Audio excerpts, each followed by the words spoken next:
welcome back to the workshop. Now let's go ahead and talk about the things that you're going to need in order to do your very first painting.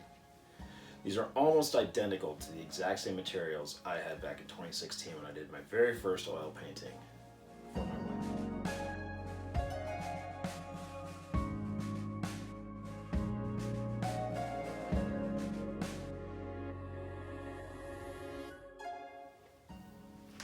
The only difference is that the colors I'm using today are a different brand than what I had when I first started back in 2016.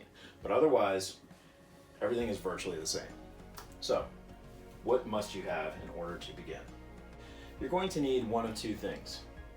Either a canvas board, which is what I started with, and which is what I made that series of flowers for my wife on,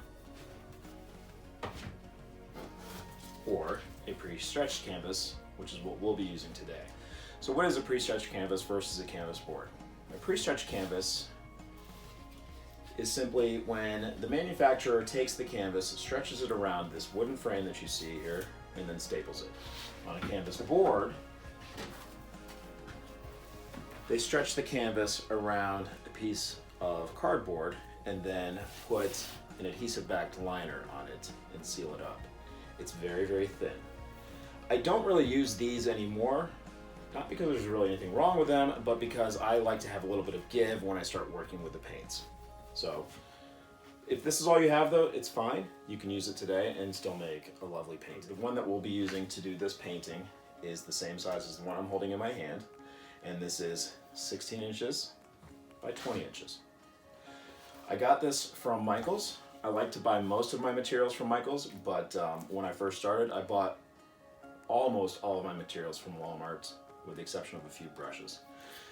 When it comes to canvases, I like to go to Michael's because they have the most variety when it comes to choosing canvases. But again, if all you have is a canvas board and if it's a different size than this, that's fine. Again, thinking back to decoding a puzzle, as long as you know how to partition the canvas from a horizon line and where you might want your mountains to be, you can do that on any size. Right? As long as you can figure out where halves and thirds are, you'll be fine. We can do that with a canvas board right now. We can say horizons here, mountain, mountain, and go from there.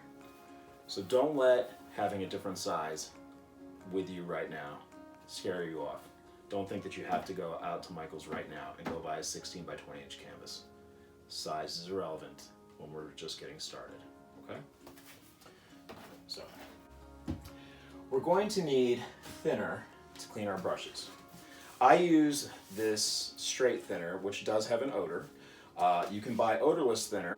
I also think that if you're going to paint in your home, then you definitely need to have odorless thinner because it can be really, really strong. You'll need something to put the thinner in, something that you're not afraid of getting rid of or losing.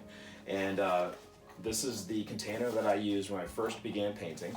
It's an old Ziploc leftovers container, and you hear this rattling. This is an old swing set chain from when my kids had a swing set that has since been dismantled. That I put in here. With this is, if I have a brush that's dirty and this is full of thinner, I'll actually agitate the brush on that chain and it helps clean the brush a little bit more efficiently. If you don't have a chain, you don't need one. You're just going to have to do a little bit more rinsing when you clean your brushes. But you do have to have a container to put the thinner in. Okay. Oil paint does not get cleaned by water. It only gets cleaned by mineral spirits, paint thinner, turpentine, something like that. Some sort of a petroleum-based product that is made for cleaning paint. Okay. You need something to put the paints on. When I first started, I used these foam plates that I bought at Walmart in a large stack. You could use paper plates, but I think they absorb the paint a lot more quickly, so it's probably not ideal, but if that's all you have, then that's fine too. If you have a fancy palette, great. You're a step ahead of us. But for the rest of us, these foam plates are what we're going to use when we do our painting today. Okay. Then we need this palette knife. I got this palette knife at Michael's. It's metal. And it wasn't very expensive. It was about $2.99, I believe, and it came in a pack of 3 or 4. Okay. If you don't have a palette knife, you can still do what we're doing today, but it's going to be a lot more difficult for you. So if you can get a palette knife, then that is something I would suggest you really need to have. And these are what I would consider to be the 5 most critical brushes that one must have in order to begin. So I've got this medium-sized brush. It's about 1 inch wide here, and this is good for large spaces. Okay. This one I bought at Michael's. I've got this smaller round head brush. That's good for medium-sized areas. Also bought at Michael's. I love using fan brushes. I use them all the time, and I got this particular fan brush as part of a set from Hobby Lobby. You can also buy fan brushes at Walmart. Then I'm going to be using this flat-edged detail brush in this painting. This is really, really helpful for any time that you want to do detail work, particularly with things like architecture or trying to clean in really, really small spaces on your paintings. And then finally, the last most essential brush, in my opinion, is the SCRIPTILINER brush. And then last, but definitely not least, we need our colors. And in my opinion, there are 8 essential colors that we will need in order to complete the painting behind me. Essential color number 1 is titanium white. Now, I prefer the Winsor & Newton brand, which I purchase at Michael's, or I purchase online at Amazon, depending on which one's cheaper. But when I started, I used the De La Rowney paints from Walmart. They worked just fine to do that painting that you saw earlier that I made for my wife. Okay.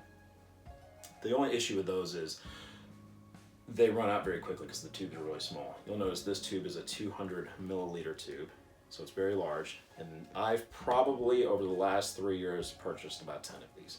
I use white the most because I need to mix things all the time. And white is usually the base that I use in order to do that. Our second essential color today is this ivory black. I also purchased this as a 200 milliliter tube, and we'll be using this today. If you have a smaller tube, that's fine. We're not going to need much in order to do the mountains, but I use a lot of this in my other work, so that's why I have this large tube. Our third essential color is phthalo blue. Not all blues are the same. They're not the same in terms of their hue, and they're not the same in terms of their transparency and their strength. Phthalo blue I like for doing skies, I like for doing mountains and other features of a landscape, and its transparency is very, very low. It's a very opaque and strong blue. So is Prussian blue. However, not all blues have that strength and have that power. So for example, cobalt blue or cerulean tend to be very, very transparent and are useful for different effects, but not anything we're going to be doing today. My next essential color is burnt umber. Burnt umber is really, really helpful whenever we're doing landscapes, and it's also really helpful when we're doing skin tones on people. So burnt umber, in my opinion, is definitely a must-have. Our next color is alizarin crimson.